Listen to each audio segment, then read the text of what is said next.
අපි හැමෝම දවස අවසානයේදී හොයන්නේ ඇඟපත විවේක ගන්න පුළුවන් සැප පහසු ඇඳක්. ඒත් ඔබ විශ්වාස කරනවද?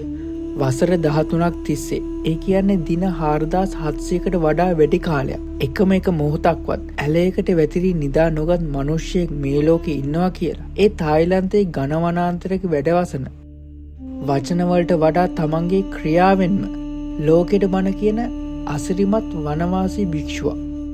අතිපූජ්‍ය අජාන් පියදම්මෝ ස්වාමින් වහන්සේ. අජාන් පියදම්මෝ හිමියන් වසර 13ක පටන් පුරන්නේ නිසජ්ජික දුතාංගයයි. එහි තේරුම උන්වහන්සේ කිසිම දිනක වැතිරී සැතපෙන්නේ නැති බවයි. උන්වහන්සේගේ මුළු රාත්‍රියම ගෙවී යන්නේ හිඳගෙන කරන භාවනාවෙන්.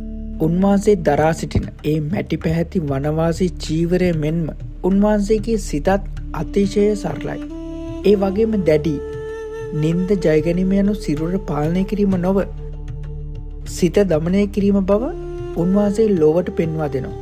බොහෝ දෙනෙක් උන්වහන්සේගෙන් විමසනවා මේ දුෂ්කර වත පුරන්නේ ඇයි කියලා. උන්වහන්සේ පවසන්නේ සිරුරේ සැපයට වඩා සිතේ අවදි බව උතුම් බවයි. උන්වහන්සේ පාවිච්චි කරන ඒ පරණ ලී දණ්ඩ උන්වහන්සේගේ එකම සහායකය. නිදිමත එන විට නළල හෝ නිකට ඒ මත තබා ගනිමින් උන්වහන්සේ නිද්‍රාව පළවා හරිනවා. සිරුරට දැනෙන අප්‍රමාණ වේදනාවක් උන්වහන්සේ ජයගන්නේ මේ සමාධියක නිසල බවේ. අද ලෝකයේ අපට තියෙන පුංචි ප්‍රශ්න, ඒ ප්‍රශ්න හමුවේ අපි වැටෙනවා, හඬනවා. ඒත් වසර 13ක් තිස්සේ වැතිරෙන්නේ නැතුව ඉන්න පුළුවන් ඒ මහා වීරිය අපිට ගන්න පුළුවන් ආදර්ශය මොකද්ද? ඒ තමයි අදිෂ්ඨානය. ඔබේ සිත දමනය කළ හැකිනම් මේ ලෝකේ ඕනෑම අභියෝගයක් ඔබට ජයගත හැකියි.